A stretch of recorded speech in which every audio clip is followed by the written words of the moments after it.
Shalom saudara terkasih dalam Tuhan. Puji nama Tuhan, kalau kita lihat kondisi di sekeliling kita hari-hari ini, segala sesuatunya semakin baik dan kita percaya ini akan terus semakin baik. Indonesia disembuhkan, dipulihkan, dan menjadi berkat. Mari terus kita doakan bangsa dan negara kita, kiranya kasih setia Tuhan senantiasa dinyatakan atas negeri kita. Sebelum kita mendengarkan program renungan harian ini, mari siapkan hati saudara. Saya rindu mengajak saudara untuk kita sama-sama berdoa. Bapa kami yang di surga, dikuduskanlah namamu, datanglah kerajaanmu, jadilah kehendakmu di bumi seperti di surga. Berikanlah kami pada hari ini makanan kami yang secukupnya, dan ampunilah kami akan kesalahan kami, seperti kami juga mengampuni orang yang bersalah kepada kami. Dan janganlah membawa kami ke dalam pencobaan, tetapi lepaskanlah kami daripada yang jahat, karena Engkaulah yang mempunyai kerajaan dan kuasa dan kemuliaan sampai selama-lamanya. Berkati firman-Mu ya Tuhan, dan renungan harian yang akan kami dengarkan ini, beri kami hikmat-Mu, supaya kami dapat memahami kebenaran firman-Mu dan melakukannya dalam kehidupan kami saat ini. Terima kasih Tuhan. Dalam nama Tuhan Yesus kami berdoa, dan kami siap diberkati melalui episode ini. Amin.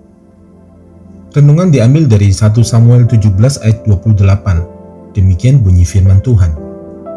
Ketika Eliab, kakaknya yang tertua, mendengar perkataan Daud kepada orang-orang itu, bangkitlah amarah Eliab kepada Daud sambil berkata, "Mengapa engkau datang? Dan pada siapakah kau tinggalkan kambing domba yang 2-3 ekor itu di padang gurun?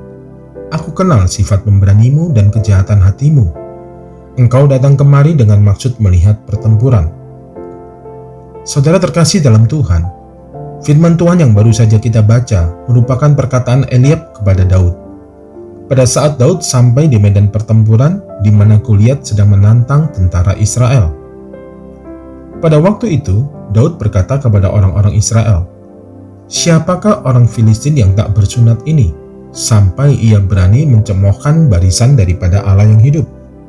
Perkataan Daud tersebut menunjukkan sebuah keberanian yang luar biasa di tengah-tengah orang Israel yang sedang dilecehkan sedemikian rupa oleh Goliat.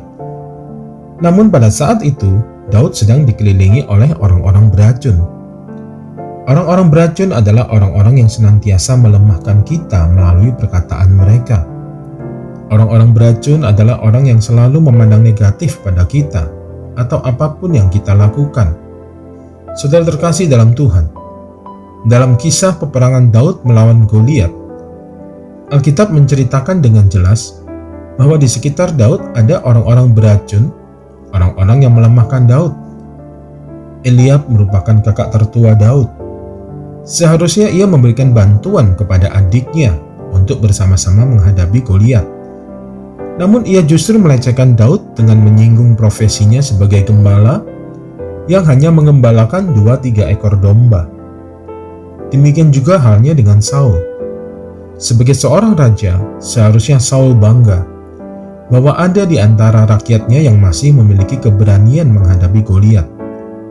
Namun Saul sempat meragukan kemampuan Daud yang masih muda, walaupun pada akhirnya Daud berhasil meyakinkan Saul dan Daud maju menghadapi Goliat. Daud diperhadapkan pada situasi yang tidak sehat. Ia menghadapi orang-orang dengan mulut beracun. Akan tetapi, Daud tidak fokus dengan semua perkataan tersebut. Ia tetap maju, ia tetap menjaga pikiran dan hatinya. Bahkan ia tetap memiliki keyakinan dan perkataan iman yang luar biasa.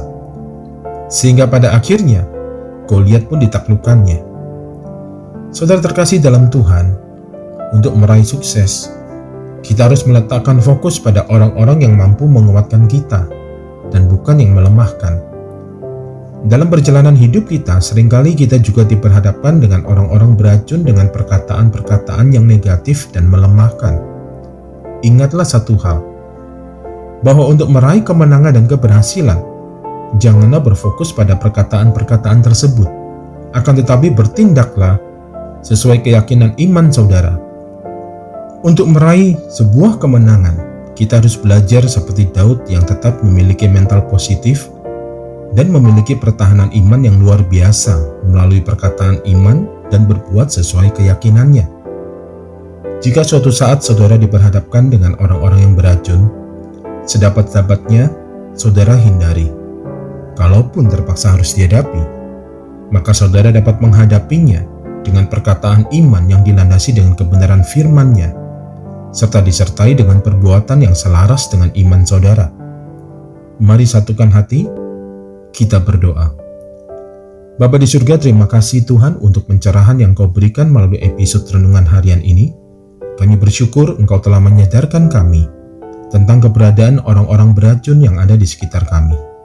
Dan sekarang kami mengerti bagaimana cara yang paling efektif untuk menghadapi mereka, yakni melalui perkataan iman yang dilandasi dengan kebenaran firman Tuhan, serta disertai dengan perbuatan yang selaras dengan iman kami. Terima kasih Tuhan, dalam nama Yesus Kristus Tuhan dan Juru Selamat kami telah berdoa, kami percaya, dan kami mengucap syukur. Amin. Mari saudara-saudara terkasih dalam Tuhan, siapkan hati saudara untuk terima berkat dari Tuhan. Sempurnakan episode renungan harian ini melalui berkat-Mu ya Tuhan. Terimalah berkat Tuhan, damai sejahtera, kasih karunia, berkat anugerah yang berlimpah-limpah, di dalam nama anaknya yang tunggal, Yesus Kristus Tuhan dan Penyelamat kita, di dalam persekutuan yang indah, yang manis bersama dengan Roh Kudus, memenuhi kehidupan setiap kita, saudara dan saya saat ini, bahkan sampai Maranatha, Tuhan datang kembali menjemput kita, dan kita semua akan hidup memerintah bersama dengan Dia, sampai selama-lamanya. Yang percaya telah diberkati, mari sama-sama kita katakan, amin. Saudara terkasih dalam Tuhan, terima kasih untuk support dan kebersamaannya melalui channel ini. Jangan lupa untuk subscribe bagi yang belum subscribe, dan share channel 5M kepada para sahabat dan kerabat saudara. Sampai jumpa di episode berikutnya. Terus doakan channel ini, kiranya senantiasa menjadi berkat. Tetap jaga kesehatan saudara. Sehat selalu dan senantiasa aman dalam perlindungan Tuhan. Tuhan Yesus memberkati.